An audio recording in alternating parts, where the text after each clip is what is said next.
down, D-Gen. Here we are, finally here, week one, opening night, first kickoff. Let's go. Let's fucking go. Gonna make some damn money. It's gonna be such a great year. Wonderful year. We can all retire after this. Just need one season, one good season. You can quit your job, kick your manager right in the ass, and be done with it. Let's get into the picks. We're gonna go over the picks, go over some props, and pretty much anything else that comes up while we're going through, the presentation I put together for you fine, degenerate people. First, Cowboys at Eagles to kick it off. Eagles -8. If you are part of this channel or viewing this channel from the summertime, you already know we have the Eagles -6.5 tucked nicely, neatly, squarely in my pocket. It's been sitting there for about a month and a half, just waiting to collect. So CLV is great. If there's some way I can pay my mortgage with CLV, please let me know, because I can go buy like 3 houses right now. This has been awesome. Still, obviously, got to play the game. Eagles should smash. There's really not a lot of ways I see the Cowboys covering this. In case you are new, Cowboys have a new coach. Cowboys, first-time head coach, that is. Cowboys have not really played together. They have not played in preseason. Dak has not taken an official live rep since the middle of last year. New players, new coach, new coaching staff in general, new offensive schemes. I mean, everything is just brand new. And you're going to go out there on a Thursday night in Philadelphia against the reigning Super Bowl champs and think that you're going to put up a competition. The Cowboys' defense is absolutely atrocious right now. Obviously, no Micah Parsons. Trayvon Diggs is out. I mean, what else do you want, guys? This is going to be my smash spot. This is my survivor pick for the week. If you don't like this particular survivor pick for whatever reason, I'll have some others, but this is absolutely my favorite. So let's go ahead and move on. Chiefs at Chargers. Totals of 46.5. I really like this one at the over. We had 45.5 earlier in the week, or actually earlier in the summer. So again, it pays to pay attention to this channel earlier in the season or in the off season, because we had Chiefs -2.5 as well as the over 45.5. 46, somewhat of a key number, not really a key though. So I still like it. I'd still take the over if you have not already put that in your pocket. On the sides, I kind of just lay off it at this point. But Chiefs -3 if I had to, and then the over in this play. Dolphins at Colts. Sorry, real quick, just to go back to that. This game is in Brazil, if you didn't know. The reason we are on this over is not just because we believe in the offenses, but because the field in Brazil was absolutely just god-awful last year. It has come out that they did not make any real adjustments to that field. It's a soccer field. That's what it's supposed to be. It's what it was meant for. Last year we saw a lot of defenders kind of slipping and sliding when trying to keep up, when trying to make cuts with receivers, even with running backs. Saquon had a huge game last year. I do expect more of the same this year. Both defenses kind of struggling to find their footing, and that's why we have the over. Dolphins at the Colts. It's a pick-em right now. I do not have anything on this one. If I were, though, I would be leading the Dolphins. Real quick assumption on that, or real quick reasoning on that. Number one, Colts are 0-10-1 in the last 11 years when it comes to season openers. I don't think there's going to be any difference. Secondly, Tua is actually a very great statistical quarterback, and he's a winning quarterback when he's healthy, when he's out there for the full game playing as a starter. And this is the first week of the season. He's as healthy as he's going to be. He's going out there as a starter. Everything is, all the guys are lined up. They're playing. Give me Tua and the Dolphins to win this week one game. Steelers at the Jets. Again, don't have an official play on this one. If I had to, I would be leaning Steelers -3 as well as the under. In this game, it's really two defenses that should come out pretty strong, ready to go, which is why I like the under. On top of that, we have both offenses that don't really want to run up the score on anybody. And I'm saying this about the Jets like we've seen a whole lot of them with the new coach. But the Steelers, at least Mike Tomlin, doesn't want to beat you 50-0. He just wants to stay ahead of you, run the defense, keep the chains moving, kind of move the clock along. The Jets, on the other hand, first-time head coach, which is another reason why we don't expect them to have a high-scoring game or output in week one. And then number two, they are going to rest on their defense. He's a defensive coordinator turned head coach. These guys do typically tend to rest their hat on the defense. So I see this game going under. It's such a low under. I'm not going to touch it. But if I had to absolutely make a play on this one, I would. Real quick before I forget, this Colts Dolphins game, I would be taking the over in this one just because neither of the defenses really seem all that great. And there's not a divisional game here. Panthers Jags is this next one. Before I go into that, though, let me just stop and mention Bookmaker.eu, which is in the link in the comments below. Bookmaker is where I got all these lines from. I will tell you they are one of, if not the sharpest books out there. So even if you don't use it to, make a play, if you're completely content making plays elsewhere, that's totally fine. But I would still sign up for it. It's completely free to sign up, of course. You don't have to fund the account, but sign up for it just to have access to their lines, just to see what's out there.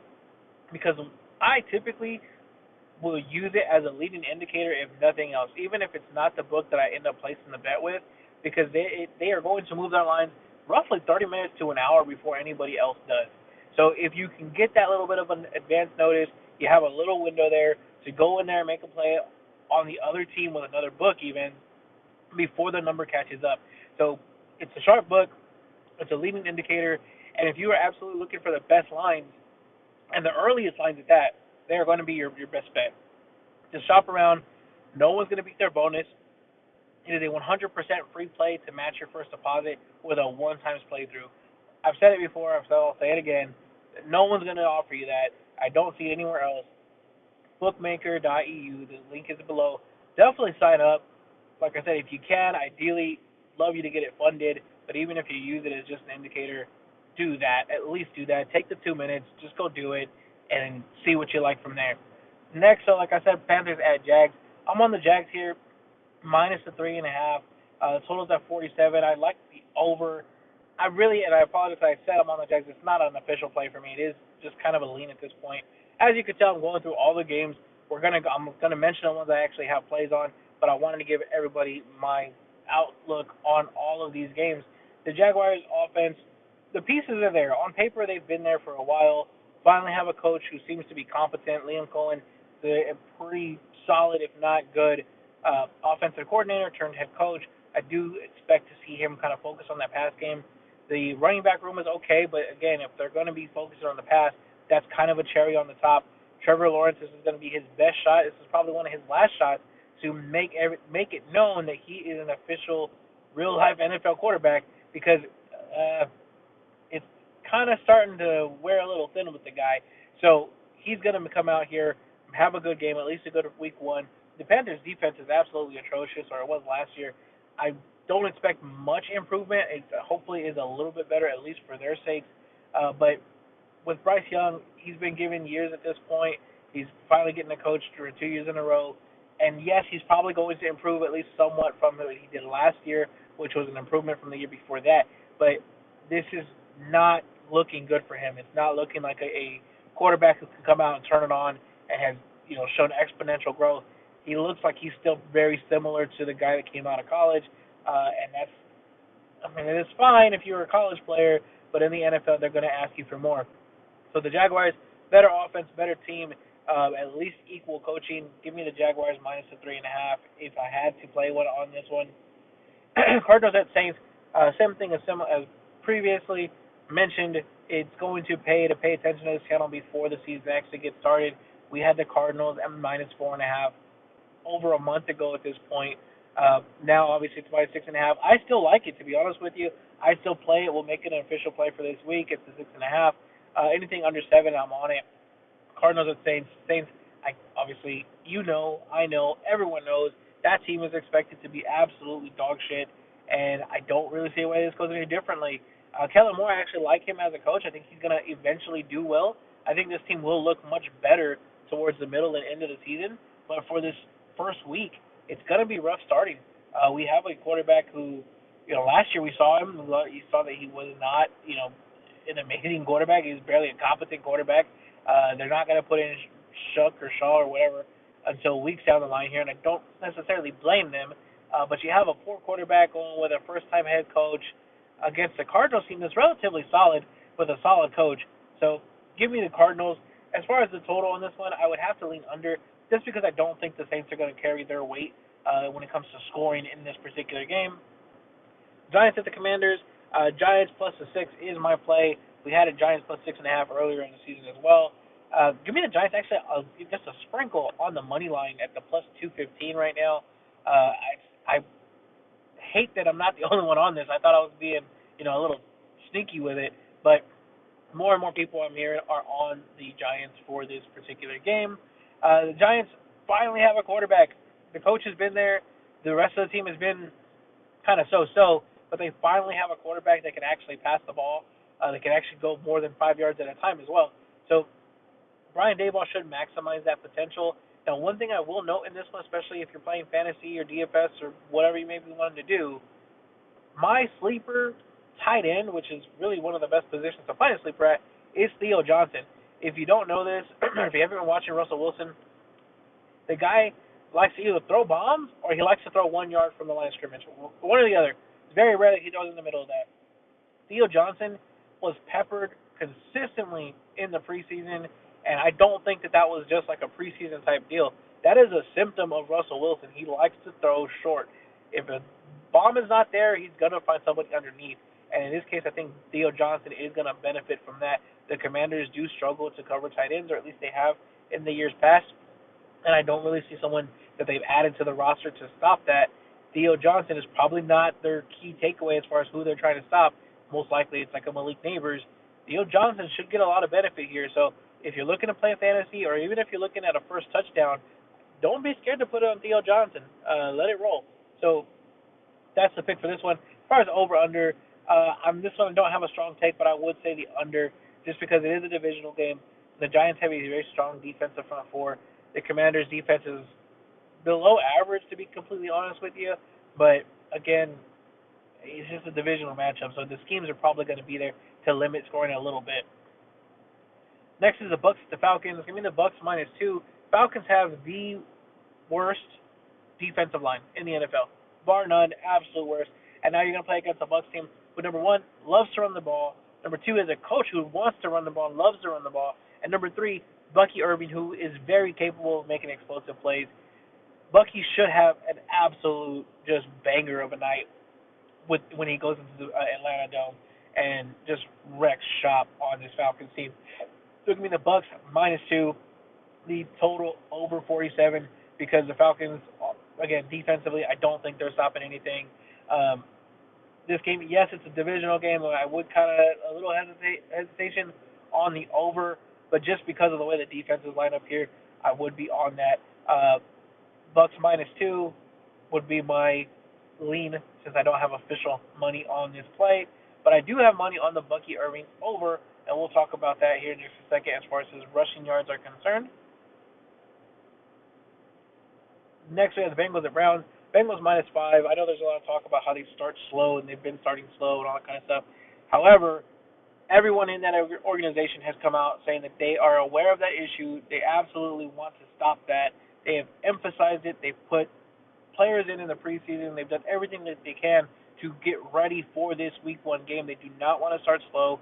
And I think with all of that emphasis, with all of that focus, with these guys playing in the preseason, even Jamar and Burrow and everybody was ready to rock in the preseason, I think they are going to get off to a much better start this year. Give me the Bengals -5. Yes, they have a poor offensive line, and yes, they have a poor defense. The Browns have a decent to solid or above average defense even, so I think that there's going to maybe be some issues there. However, the Browns offensively, I would really expect them to ride Jerome Ford quite a bit, as much as they can in this game, and that's good and bad because it's going to slow down the game, which is bad for the Bengals, but it is good because at the same time, the Browns are not going to be putting up, 50 points. At the end of the day, I think the Bengals just out-boat race this Browns team, and the Browns just don't have the firepower to stay up. Raiders at the Patriots, not an official play by any means, but I would be leaning Patriots in this game. Overall team looks better. It is a first, he's not a new head coach with Vrabel, but it is the first time he's coaching the Patriots team. New scheme, New players he's getting adjusted to, players are getting adjusted to him. But the same thing can be said for the Raiders. Gino, of course, has worked with Pete Carroll before, so there's a little familiarity there. The Raiders overall just kind of don't have a whole lot of anything beyond that. I mean, they have some receivers here and there, but nothing that's really going to move the needle for me personally. I'd be taking the Patriots, and I do expect their defense to be a little bit better. So I would be taking the Patriots as well as the under, but again, it is just a lean at that. 49ers Seahawks. Now this one is an official play. 49ers minus the 2. If I had to take a lean on the over under, I would probably be going on the under in this one. But the official play is 49ers minus 2. This would be my second survivor pick. That Seahawks offensive line is absolutely just it's dog water, and there is not a whole lot that they're going to be doing to protect Sam Darnold. And Sam Darnold, we know we've seen it in the past. He is terrible when playing under pressure. He looked bad last year playing under pressure, and he had pretty much the best surroundings possible for him. Best coach, best line, all that kind of stuff, great receivers, and he just still looked bad when he was getting pressure.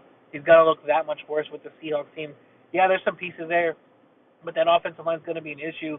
The 49ers with Robert Saleh, they should be applying pressure. They should be getting in his face, and they really should stop just about anything coming their way. Fred Warner's going to do what Fred Warner does. Give me the 49ers minus 2 with a healthy Christian McCaffrey, a Ricky Pearsall who looks like he's going to turn into a world beater, and a Brock Purdy managing the whole damn game. Titans at Broncos. Now, this is the upset alert here. Excuse me. As you can tell, I had some spicy food. That's why I keep clearing my mouth. So, Titans plus a 9. I'm all over it. That is one that I got on earlier in the season that actually kind of went against me because I had Titans plus 8. I have put more on it at Titans plus 9, as well as a little sprinkle on the Titans money line. A few things to note on this one. I apologize because none of it is going to be quantitative. There's not a number I can give you for this. Sean Payton has just looked bad against rookie quarterbacks. Anytime he has to play against a quarterback who just does not have tape out or does not have a lot of tape out, he has just looked poor. Now I get it. He's not the defensive coordinator. Again, there's not a real number I can pick other than his wins and losses versus rookies. But even at that, it's just kind of anecdotal. I'm just telling you, I expect more of the same in this game. And to top that off, everybody seems to be on the Broncos for the survivor pick this week. I'm not saying that they're absolutely for sure going to lose. I'm just saying I'm not going to trust them with my survivor pick for this first week. Also, Sean Payton has tended to start a little slow, even when his days back with the Saints. Those teams did get off to some rocky starts.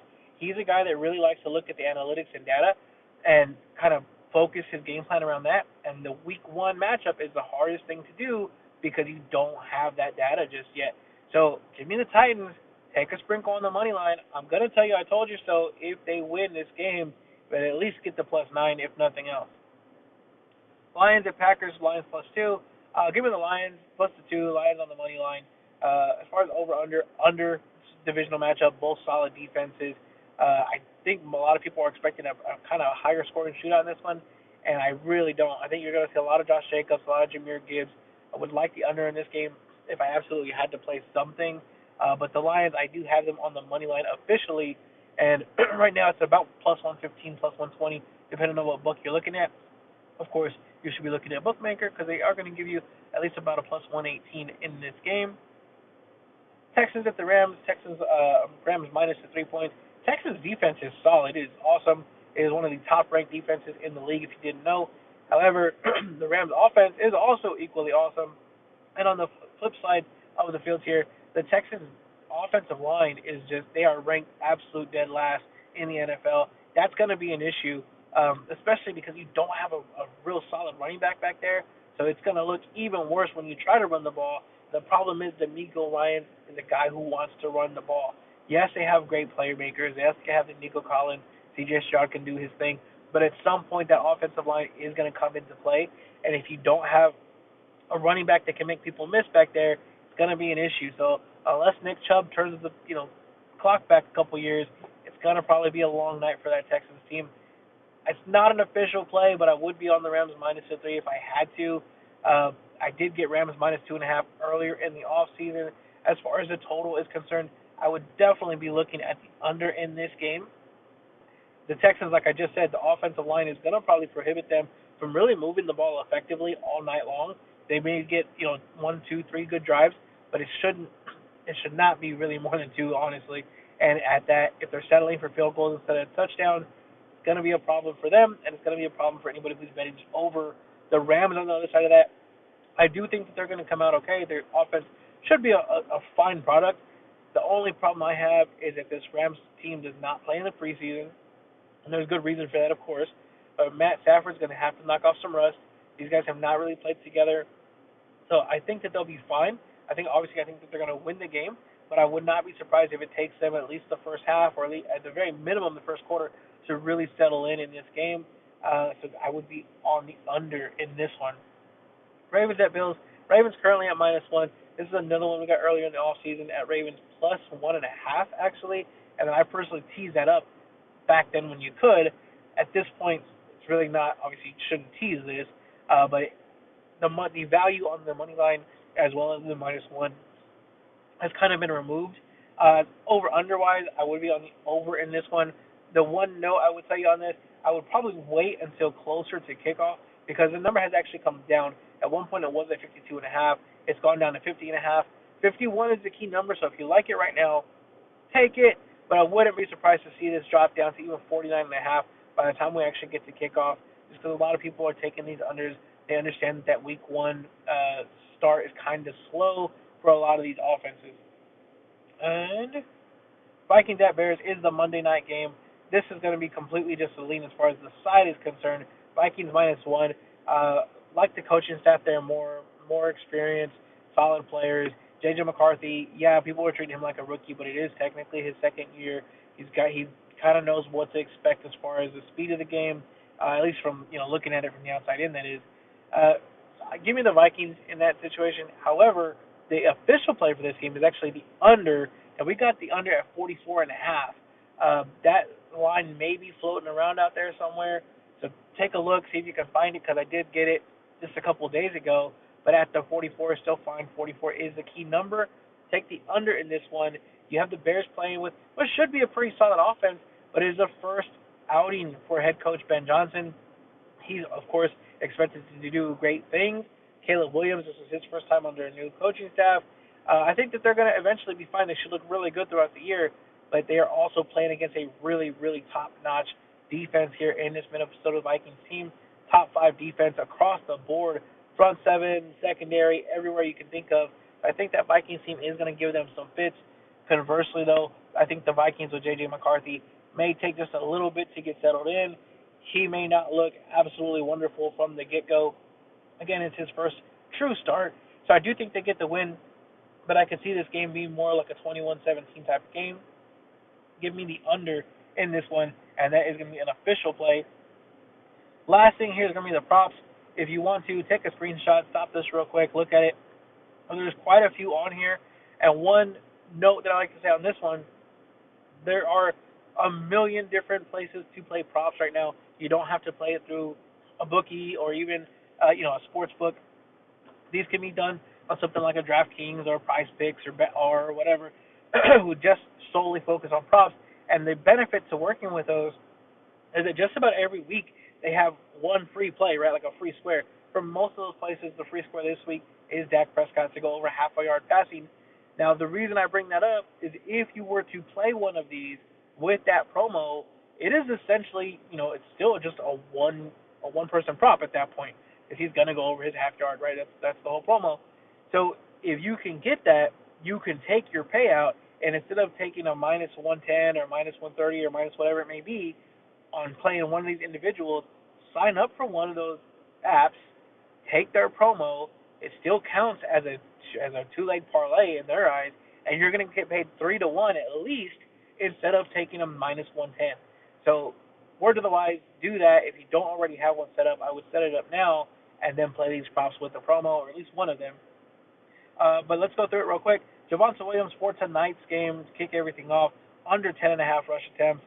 My expectation is that the Eagles are going to run away with this game very early, just like they did last year, get off those super hot starts, just absolutely trounce the opponent in the first half, and then really just try to milk the clock the second half. If that's the case, and the Cowboys are, they're out of this thing by the second quarter, you're probably going to see a lot of passing from Dak and not too many, run attempts in general. But even the rush attempts that they get, they're not solely going to Javonte Williams. They're going to sprinkle in Jaden Blue. They're going to probably even give a carry or two to Miles Sanders. So even if they were to run a total of 20 times, which honestly kind of sounds like a little bit of a push, uh, you're probably only getting 10 max from Javonte Williams, and I wouldn't be surprised if it's more like 7 or 8. So give me the under on him. Jerome Ford, earlier we talked about the Bengals, their terrible defense. The defensive line is god awful again. Jerome Ford over 38.5 rushing yards. I don't think a lot of places were expecting him to be the starting running back for the Bengals, and they have not adjusted their line. Get the over 38.5. Take as much as you can on that, because that is a solid play. The guy's going to be the starting running back. They already said he's going to get the workhorse load, and he's going to be playing against this Bengals defensive line that is just willing to give you 50 yards of rush if you want to. Take the over. I would play that every which way that you can, everywhere that you can, get as much down as you can, and then also get the Jerome Ford anytime touchdown at plus 150 for the same exact rationale. Bucky Irving over 70.5 yards. We already talked about this one earlier, but the Bucks do have a very shitty defensive line, and I do expect that the Bucks are going to not only run early and run often, but the Bucky's going to have at least one explosive play and get over this 70.5 rushing yards. Chase Brown under 67.5. Now, conversely, again, with the Bengals Browns, as I said earlier, the Bengals have a very poor offensive line. Now, Joe Burrow is aware of that. He works around that. Quick passes, get the ball out of his hands. However, Chase Brown doesn't have that luxury. The ball has to stay in his hand. He's gonna most likely take a few negative plays tonight, and even if that's just 2 or 3 of them at 3 to 4 yards a clip, that's gonna probably keep him on the under. Now, on the flip side of this, the Browns also have a really solid defensive line. So even if his offensive line wasn't so poor, I really would be looking at the under for most people playing against this Browns defensive front. So give me the Chase Brown under 67.5 yards. DeAndre Swift, longest rush under 12.5 yards. As we mentioned earlier, Vikings have a just great defense across the board. Not number one, of course, but very, very top 5 on every single unit out there. I don't think DeAndre Swift, number one, is going to get too many opportunities to run, and then when he does, I don't think you're going to give a lot of room for him to run. They're going to try to focus on stopping that run and making Caleb Williams beat them. And I don't think he's going to do it, but I also don't think this DeAndre Swift rushing prop is going to have any chance of going over. Cam Ward over 13.5 rushing yards. As we mentioned earlier, this is just a play against Sean Payton and his kind of poor performance against rookie quarterbacks, and maybe not being prepared to stop the run with Cam Ward. Theo Johnson over 1.5 receptions. Theo Johnson over 21.5 receiving yards. Like I said earlier, I expect him to get peppered just throughout this entire game. I expect him to have hands on his bruises for how many damn checkdowns he's going to have to catch from Russell Wilson. I would not be surprised if this dude's catching 3, 4, 5, 6 passes in one game. And if that's the case, even if he's only catching 3, he should be able to hit that 21.5. I would say, really, I would have probably set this number at closer to 30 if I was setting the line for him. James Conner over 66.5 rushing yards. This is really more of a game flow type of play here because we are expecting that the Saints are going to get their ass handed to them soundly and early. And if that's the case, Cardinals probably going to resort to the run, start milking the clock, even maybe like in the third quarter. And if that's the case, if James Conner is getting 18, 19, 20 carries, over 66.5 is definitely in the cards for him. And really, even if he doesn't get an explosive play, probably still going over, but I would expect him to have at least one nice run in that game. And then lastly is J.K. Dobbins over 43.5 rushing yards. Like I said, I do expect the Broncos to be on upset alert this week. That being said, though, the Titans' defense is not as stingy as it should be. Their defensive line is not as great. J.K. Dobbins is the starting running back, and I think people have forgotten that. So he is the starting running back in Denver. He's going to be getting more carries than we all expect, or not myself, but most people, especially in the fantasy realm, are expecting. And I think that line is set short because of that reason. I think some people, even the bookmakers, were expecting R.J. Harvey to come out and run away with this, and it's just not the case. They're going to have a split workload. I wouldn't be surprised if he gets 12, 13, 14 carries, and if that's the case, it takes one explosive play, and he's going to be over this. Hell, he could be over this in the first three plays, depending on what goes on. But that's the end of the props, guys. That is the end of our week one picks for every single game, official and unofficial, and in leans and props and survivor picks and whatever else you can think of that was in this video. Like I said, one last time, please, please, please take a look at Bookmaker in the comments below. Sign up for it. It doesn't cost you a thing. It's going to take you 2 minutes to do it. It's going to be just your name and birthday, and that's pretty much it. Maybe an email, and you'll get set up, and you can have access to look at their lines. And then eventually, I do believe you're going to want to use them as your primary book. So you guys have a great day. Have a great, fantastic week one. Let's go make this damn money, and I'll see y'all next time.